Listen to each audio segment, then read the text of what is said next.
조국이 감옥에 가서 첫날 밤 지새우고 SNS를 띄웠는데, 자, 영치검 여왕 정경심도 나섰다. 제가 조국, 그러니까 좌파의 민낯을 계속 말씀드리기 위해서 그 가장 상징적인 인물이 이재명과 조국이기 때문에 말씀을 드리고, 조국은 일단 감옥에 갔지만은 거기서도 또 SNS를 한다. 이상한 거 있으시죠? 감옥에서 어떻게 SNS를 해? SNS. 근데 오늘 일부 언론은 그냥 조국 감옥에서 SNS 했는데, 이 감옥에서 이거 가지고 들어가서 SNS 하면 큰일 나죠. 근데 내용은 이게 보니까 SNS 그 글 내용을 조국당에서 조국 이름으로 이렇게 보냈는데, 조국의 감옥에서 온 편지 이렇게 해서 보냈는데, 그러면 그것은 또 어떻게 그걸로 전달이 됐을까? 첫날 면회한 사람은 그 부인 정경심 분이었는데, 과연 앞으로도 계속 이렇게 조국의 감옥에서 이 SNS 활동을 하도록 놔둘 것인가? 본인이 안 하고 뭐 메시지를 내보냈다고 해도 감옥 안의 생활을 마치 지지청에게 나 이렇게 고생하고 있으니 지지청 좀 모여주세요. 영치금 좀 보내주세요. 이렇게 활동을 하는 거 과연 그 교정당국이 놔줘야 되는지 지금 첫날부터 이러고 있는데, 그 부분도 따져봐야 될 대목이고, 서울구치소에 수감된 지 하루 만에 옥중서신을 보냈다. 옥중서신. 감옥에서 그냥 신세 타령한 거죠. 신산탄한 거죠.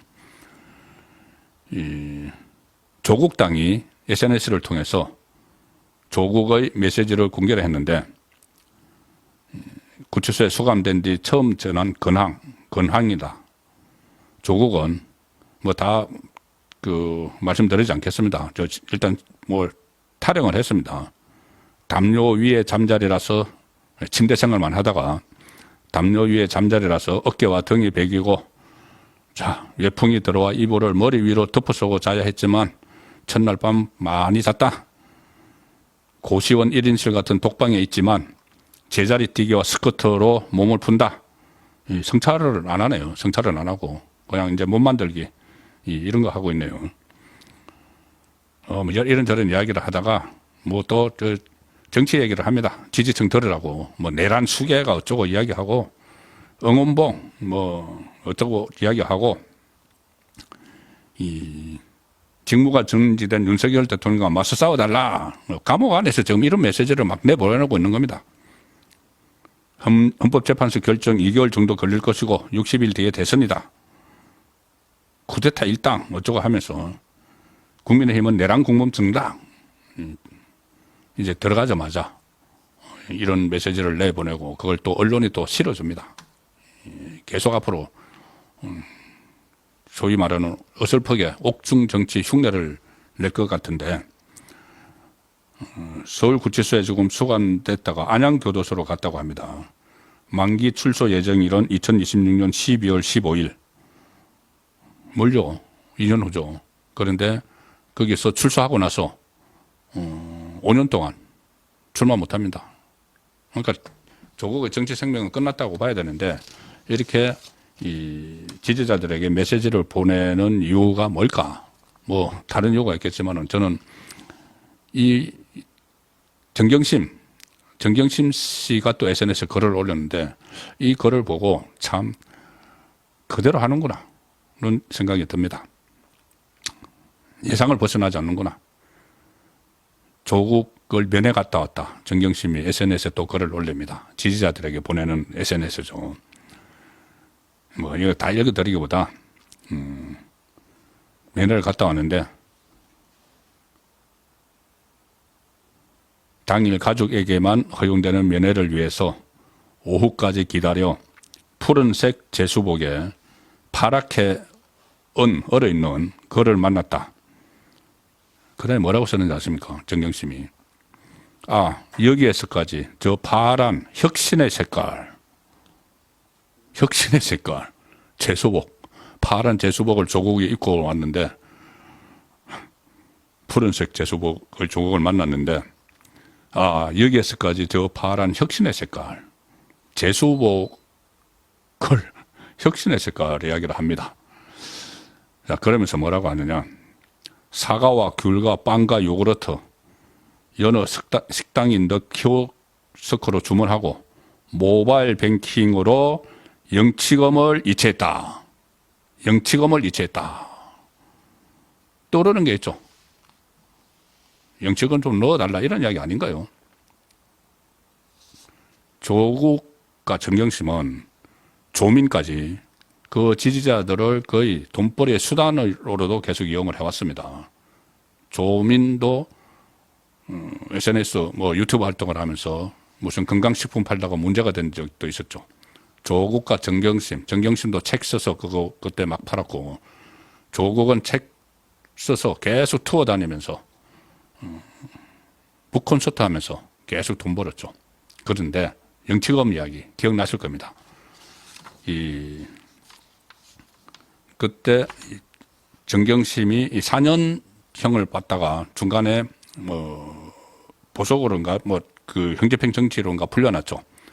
그런데 그때 수감 2년이 됐을 때 그때 영치금이 2억 4천만 원.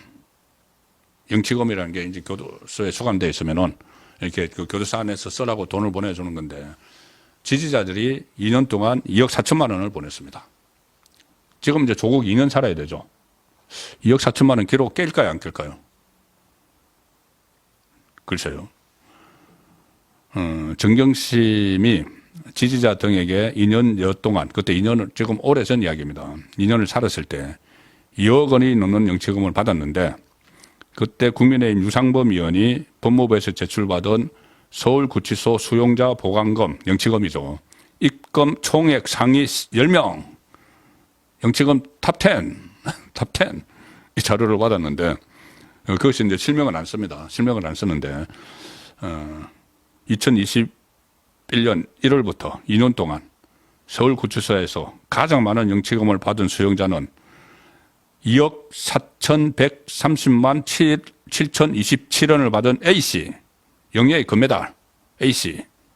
이 A씨는 가 받은 2억 4천만 원의 영치금은 2위 수용자가 1억 80만 원인데 의 2배다.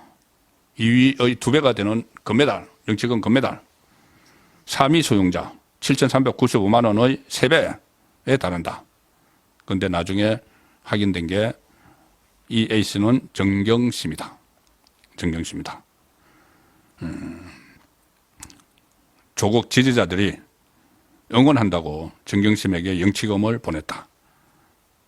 법무부 예교를 보면요, 이 수용자가 보관할 수 있는 영치금은 최대 300만 원. 영치금이 2억 원이 들어와도 300만 원만 가지고 있어야 됩니다. 그 안에서 300만 원 가지고 뭐 쏘고 하고, 나머지는 이 은행에, 구치소의 거래은행에 개설된 개인명의 개인 계좌로 이체가 된다. 근데 형기를 마칠 때까지 쓰지 못한 영치금은 석방시 다 가져간다. 그러니까는 그때 2년 살았을 때 2억 4천만 원 받았으니까 이후에도 수감 생활을 더 했으니까 한 3, 4억 정도 지지자들에게 돈 받아서 나간 거죠.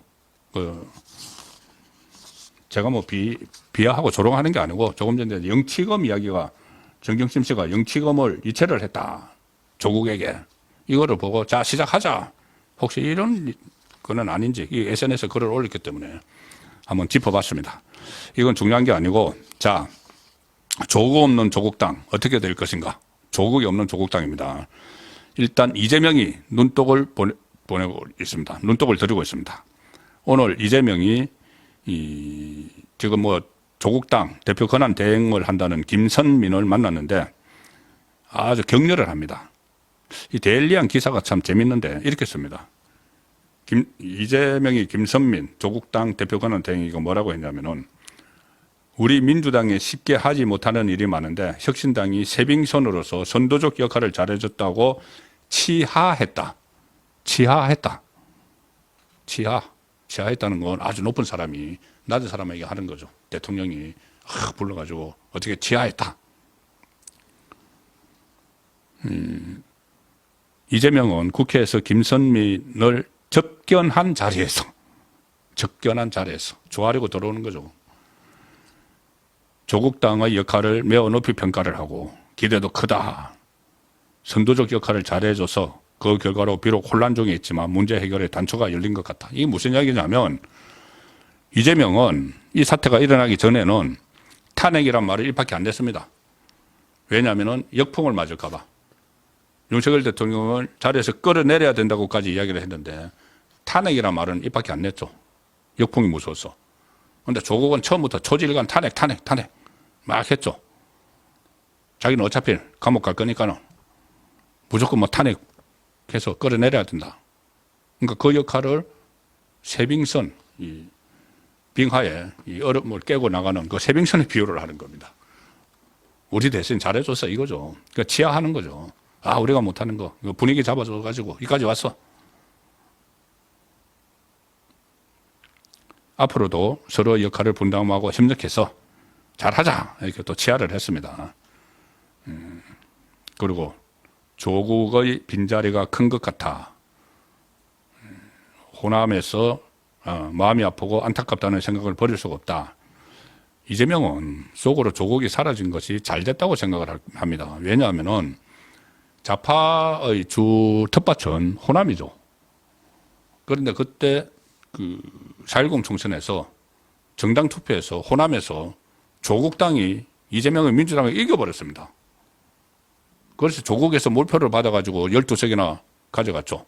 비정상적으로 지역구 국회의원은 내지도 않고 비례대표 그 정당 투표만 가지고 호남에서 이겨버려서 그때 이재명은 멘붕이 왔습니다. 텃밭인 정통 야당이라고 자처를 하는데 그 야당의 텃밭인 호남에서 웬 난데없이 조국이 내려와가지고 싹 썰어가 버리니까는 멘붕이 왔었죠. 그리고 조국은 원래 문재인 사람이니까. 자, 그런데 이제 어쨌든 이 조국이 사라지고 12석이 있으니까 이것도 우리가 먹어야지 생각을 하고 있는 겁니다. 그래서 이재명이 눈독을 들이고 있는 상황인데 문재인 사람이죠, 조국은. 문재인이 과거에 마음의 빚이 있다. 이렇게 이야기를 했는데 그런데 지금 조국이 감옥 갔죠. 감옥 간 데 대해서 안타깝다 이렇게 이야기하는 이재명도 조만간 피선거권이 박탈되고 나중에 이 재질이 무거운 대북송금이나 이런 거 다 확정 판결 나면은 감옥 가야 됩니다. 그리고 또 한 사람 감옥 가야 될 사람이 있죠. 바로 조국의 후견인 같은 역할을 했던 문재인. 자, 뭔가 좀 잊혀지고 있는 것이 있죠. 문재인의 뇌물 사건 도대체 어떻게 돼가고 있나. 그 직전까지 이 사태가 터지기 직전까지 문다혜, 김정숙 다 소환을 했는데 오지도 않고 그래서 문재인 소환만 남았다고 했는데 이 사태가 터져서 지금 주춤하고 있는 것 같습니다. 그런데 오늘 전주지검이 이거를 수사를 하고 있죠. 전주지검이 입장을 밝혔습니다. 뇌물수수 의혹을 그 수사 중인데 다른 고려 없이 법과 원칙대로 법원에서 적법하게 발부받은 영장에 따라 이 사건을 수사하겠다. 이 영장은 이제 하나 남았습니다. 문재인 영장 하나만 남았죠. 그리고 수사 일정 윤석열 대통령 탄핵이 문재인 전 대통령 수사 일정에 영향을 미치지 않겠느냐 이 질의에 대해서 정치적 상황으로 이 사건에 중대한 사정 변경이 생긴 것은 아니다. 지금 문에 대한 조사 시기나 방법 등에 대해서는 현재까지 변호인 측과 논의한 바 없다고 했지만 제가 알기로는 이 사태가 터지기 전에 날짜와 장소를 조율을 하고 있었습니다. 자, 그런데 지금 이제 좀 주춤하는 것이지 이것도 바로 수사에 들어가야 되는 상황입니다.